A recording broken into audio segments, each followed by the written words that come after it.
Breaking news చూస్తున్నాం. శ్రీకాకుళం జిల్లా రణస్థల మండలంలో విషాదం చోటు చేసుకుంది. లంకపేటలో చెకోడి చిన్నారి గొంతుకు అడ్డం పడి ఊపిరాడక మృతి చెందింది. గ్రామానికి చెందిన కిలారి ఈశ్వరరావు శ్రీదేవిల కుమార్తె సోనాక్షిత ఏడుస్తుందని తల్లి చెకోడి ఇచ్చి తన పనులలో నిమగ్నమైంది. అయితే పాప గొంతులో చెకోడి అడ్డుగా పడిపోవడంతో గమనించిన కుటుంబ సభ్యులు వెంటనే ఆసుపత్రికి తరలిస్తుండగా మార్గ మధ్యంలో మృతి చెందింది పాప. దీంతో చిన్నారి కుటుంబంలో విషాద ఛాయలు అలుముకున్నారు.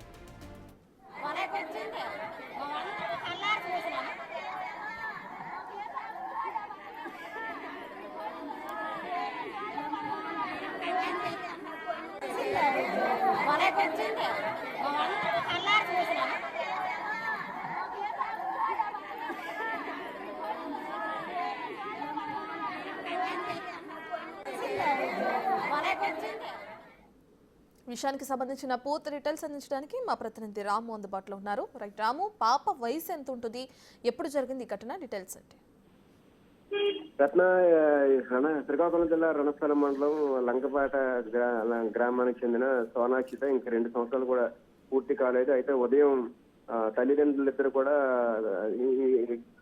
భవన నిర్మాణ కార్మికులుగా పనిచేస్తుంటారు. ఉదయం బయటికి అంటే ఇంటి నిర్మాణ పనులకి బయటికి వెళ్ళడానికి హడావిడిగా ఉన్న సమయంలో పాప సోనాక్షిత ఏడవడంతో ఈలోపు వాళ్ళ ఇంట్లో పనులు చూసుకుంటూ ఉండగా ఏడుస్తుందని చెప్పి వాళ్ళ ఇంట్లో ఉన్న చేగోడు అనే సోనాక్షితకి ఇవ్వడం జరిగింది. ఈలోపు సోనాక్షితకి 2 ఏళ్ళ చిన్న పాపకి ఇచ్చిన తర్వాత వాళ్ళు ఎవరి పనుల్లో వాళ్ళు ఉన్న సమయంలో కొంతసేపటి తర్వాత పాప నుంచి ఏ శబ్దం రాకపోవడంతో అబ్జర్వ్ చేసిన తల్లిదండ్రులు ఇద్దరు కూడా ఒకసారిగా బయటకు రావడంతో పాప అప్పటికే అపస్థానానికి తిరిగి స్థితిలోకి వెళ్ళిపోయింది. ఇది గమనించిన వెంటనే తల్లిదండ్రులు ఇద్దరు కూడా హాస్పిటల్కి తీసుకెళ్లే సమయంలో మధ్యదారిలో వెళ్ళేసరికి పాప సోనాక్షిత కూడా మరణించినట్టు గుర్తించి వెంటనే తిరిగి మళ్ళీ వెనక్కి తీసుకొచ్చారు. అయితే వీళ్ళిద్దరు కూడా తండ్రి ఢిల్లేశ్వరరావు, తండ్రి ఈశ్వరరావు, తల్లి శ్రీదేవి వీళ్ళిద్దరు కూడా తాపీ అంటే నిర్మాణ అతను తండ్రి తాపీ పని చేస్తుంటాడు. అదే సమయంలో భార్య కూడా శ్రీదేవి కూడా తనతో పాటు కూడా కూలి పనులు చేస్తూ ఉంటారు. ఇద్దరు కూడా కూలి పనులకి నిమజ్జమైన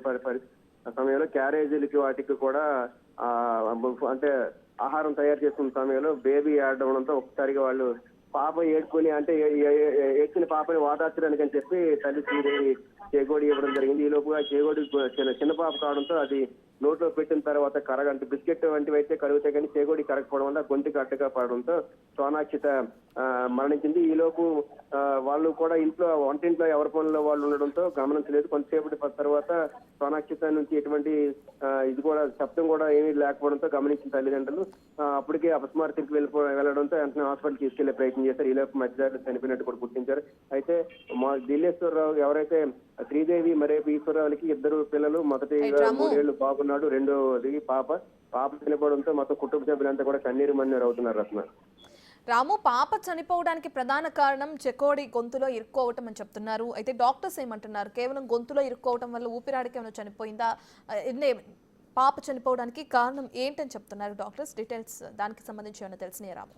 చెకోడి మెయిన్ కారణం, ఎందుకంటే 2 ఏళ్ళు కూడా ఇంకా పూర్తి కాలేదు, 2 ఏళ్ళు దగ్గర కావస్తున్నాయి. ఎందుకంటే చేకోడి అనేది కొద్దిగా గట్టిగా ఉంటుంది. అది చిన్నపిల్లలకు ఇవ్వడం వల్ల చాలా ప్రమాదకరం. ఎందుకంటే బిస్కెట్లు వాటివి చిన్నపిల్లలు ఏడుస్తున్నప్పుడు చాలా మంది కూడా బిస్కెట్లు పిండి పదార్థాలే ఇస్తుంటారు. అటువంటివి ఏడ్చినప్పుడు ఇచ్చినప్పుడు అది నోట్లో తిని వెంటనే కరిగిపోతుంది. కానీ చెకోడి లోనకి కరగదు. అది ఎట్టి పరిస్థితులు కూడా చిన్నపిల్లలకి ఇంకా పళ్ళు కూడా వచ్చే సమయం కూడా ఉండదు కాబట్టి అవి కొరకడం కూడా చాలా కష్టం. అందుకు చెకోడి నోట్లో పెట్టుకున్న వెంటనే అది గొంతుకు అడ్డంగా పడిపోయింది. ఈ లోపు తల్లి ఎవరైతే శ్రీదేవి ఉన్నారో సోనాక్షిత తల్లి, ఆమె గమనించలేదు. క్యారేజ్ కట్టుకునే భాగంలో ఆమె వంటింట్లో ఉండడంతో వేడి ఏడుస్తుందని చెప్పి తల్లి శ్రీదేవి చెకోడి పాప సోనాక్షితకి ఇవ్వడం జరిగింది. ఈలోపు తను తింటూ ఏదో సైలెంట్ గా ఉందనుకుంది కానీ పాప ఈ విధంగా గొంతు అడ్డగా పడి ఇబ్బంది పడి చనిపోయిందని గుర్తించలేదు. కొంతసేపటి పోయిన తర్వాత ఎటువంటి శబ్దం రాకపోవడంతో గమనించిన తల్లిదండ్రులు ఇద్దరు కూడా వెంటనే అక్కడికి వచ్చి గడపలో ఇంట్లో ఉన్న సోనాక్షితను చూసేసరికి అపస్మారక స్థితిలో ఉంది. వెంటనే వాళ్ళు హాస్పిటల్కి తీసుకెళ్లే ప్రయత్నం చేశారు కానీ ఈ లోపు ఎప్పటికే పరిస్థితి చేజారిపోయింది. సగం దారులకు వెళ్ళిన తర్వాత చనిపోయినట్టు గుర్తించి తిరిగి మళ్ళీ ఏదైతే లంకపేట గ్రామానికి తిరిగి తీసుకొచ్చారో, అయితే కేవలం చెకోడి గొంతులో పడడం వల్లే పాప చనిపోయినట్టు కూడా వాళ్ళంతా కూడా ఒక నిర్ధారణకు వచ్చారు. రత్న రైట్, థ్యాంక్ యూ రాము.